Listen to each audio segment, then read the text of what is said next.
She was screaming at the top of her lungs, waving a thick stack of papers inches from my face. "This is HOA property now," she shouted. "You're going to pay for destroying it."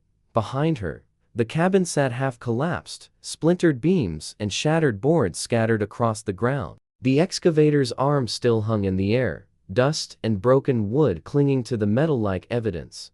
I didn't flinch. I leaned back against the fence, arms crossed, and stared at her without saying a word. She mistook my silence for fear. She always did. She believed volume meant authority, that if she screamed loud enough, I'd back down. But this wasn't her land. It never had been. It was mine. Sheriff's cruisers lined the road, red and blue lights flashing against the trees. Neighbors stood at a distance, whispering, phones half raised. Karen, the self-appointed HOA president, was in full performance mode, yelling like she owned the world, pointing at me like I was the criminal.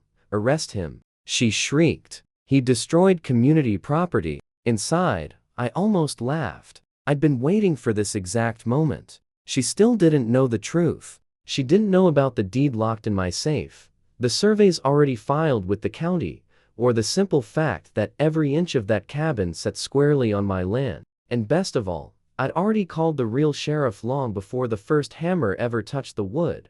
She shoved the papers closer, her voice cracking with rage. "You'll regret this. We're suing you for every dollar you have." I stayed calm, locked eyes with her, and said the words that made her expression freeze solid. "Karen, you just sued the owner of the lake." Her jaw dropped, but she refused to retreat. "Owner?" she sneered. "Don't make me laugh." She waved the fake HOA documents like they were sacred text. "This land belongs to the association. You don't get to bulldoze whatever you want." That's when the sheriff stepped forward, boots crunching against the gravel. He looked at me, not her, and asked evenly, "Do you have proof of ownership?" I didn't answer. I reached into my back pocket, pulled out a folded envelope, and handed it to him. The crowd leaned in. Karen's smug smile twitched the moment the sheriff opened it. Inside were the original deeds, county seals, and survey maps, all bearing my name. Her voice suddenly faltered. This has to be fake," she stammered. The sheriff's brow furrowed as he read every page carefully. "No, ma'am," he said firmly. "This is legitimate documentation. That cabin was built on his property without permission." Gasps rippled through the crowd. Phones shot higher into the air. Karen's face flushed red as she reached for the papers, but the sheriff pulled them away. "Don't even try it," he warned.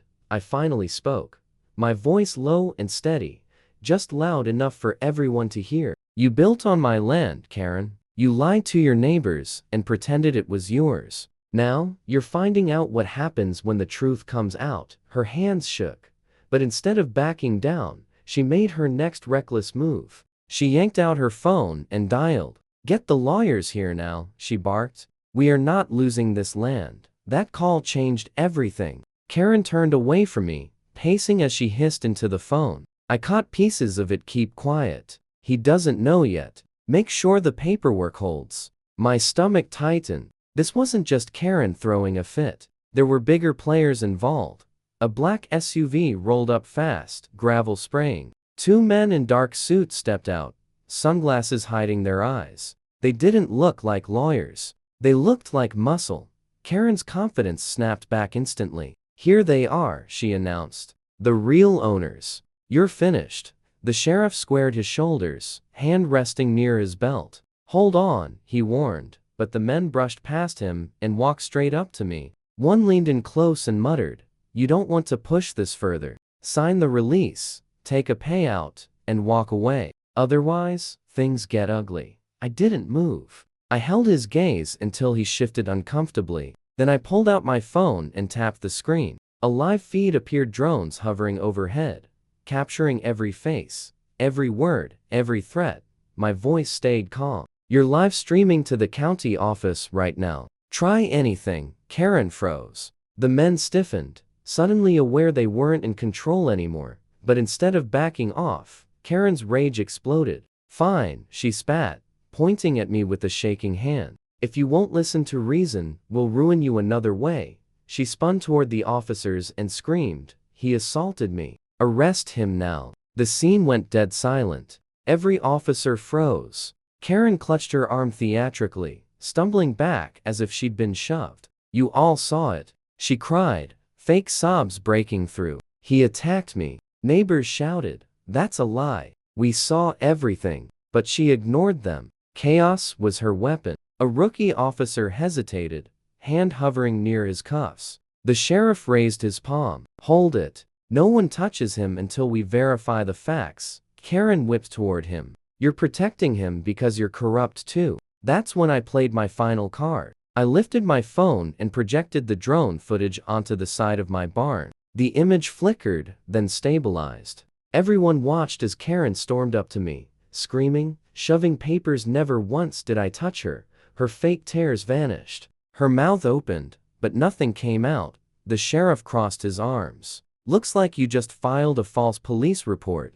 The crowd erupted laughter, boos, disbelief. Karen went pale, but instead of surrendering, she screamed again, voice cracking. "This isn't over. You think a video saves you? You don't know who you're dealing with." And then one of the suited men leaned toward her and whispered something she didn't expect. Her eyes widened in shock. "Wait, you're turning on me?" she whispered. She staggered back like the ground had vanished beneath her. "What do you mean, turning on me?" The taller man removed his sunglasses, cold eyes locking onto hers. "You made too much noise. You were supposed to keep this quiet," she hissed, her voice trembling now. "Not drag the sheriff, the neighbors, and half the county into it.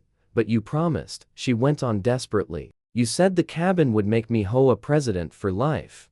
He cut her off without hesitation. "Plans change." The sheriff stepped in closer, his hand now firmly planted on his holster. "You want to explain exactly what plans we're talking about here?" The man smirked, but for the first time I caught a flicker of unease. This wasn't how he expected things to go. He hadn't planned on evidence, or witnesses, or an entire crowd watching the scheme unravel.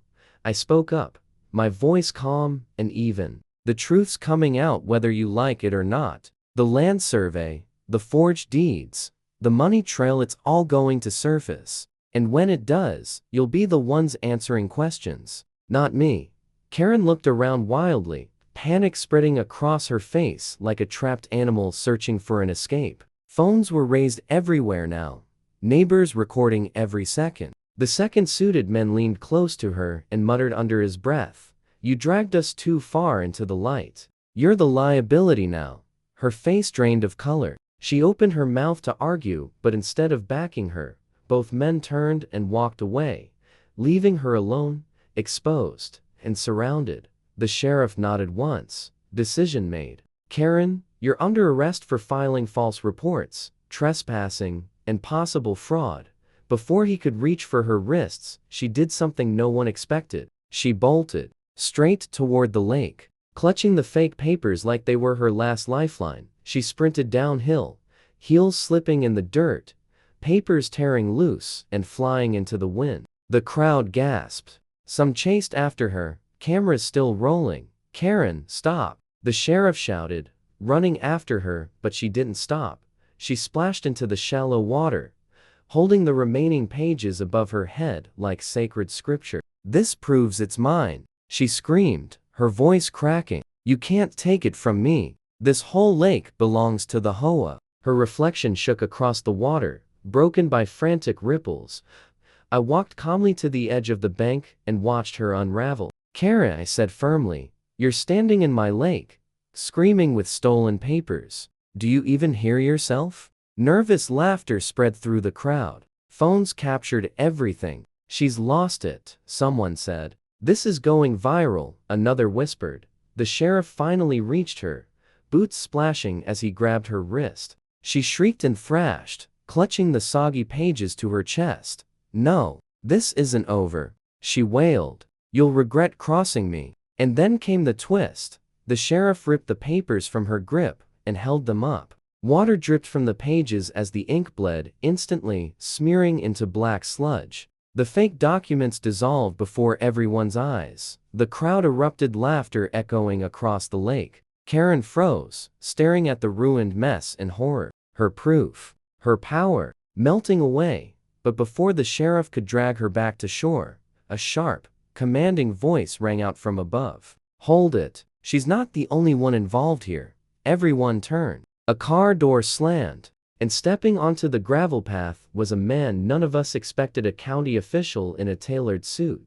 He walked down slowly, polished shoes crunching with every step. The crowd fell silent. Even the sheriff stiffened, still gripping Karen's wrist. She froze too, eyes wide. "Mr. Thompson," the sheriff said carefully, "what brings you here?" Thompson adjusted his tie, expression flat. "Damage control." Then his gaze shifted to me. "You've stirred up quite a mess." Karen twisted desperately. "Tell him, Mr. Thompson. Tell him the cabin was legal. You signed off on it." The crowd gasped. Phones tilted higher. My chest tightened. This wasn't just HOA corruption. This went deeper, county level. The sheriff's jaw clenched. "Is that true?" Thompson didn't blink. He smirked. "Careful, Sheriff. You really want this circus out of hand? People might start asking why you didn't catch it sooner." The threat hung heavy. The sheriff's hand crept closer to his holster. Karen laughed through her tears. "See? You can't touch me. He's with us."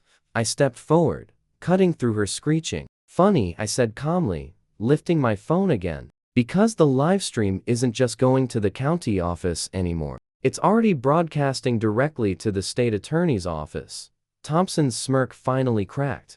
Gasps exploded from the crowd. Even the sheriff's eyes widened. Karen spun toward Thompson in disbelief. "You said no one would ever find out."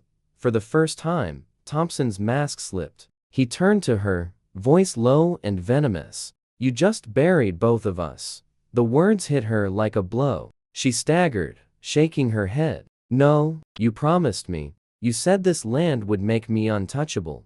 He didn't even look at her. He just stared at me, jaw tight, knowing the walls were closing in. The sheriff's radio crackled. "Unit 12, confirmation received. Live stream evidence verified. State authorities en route."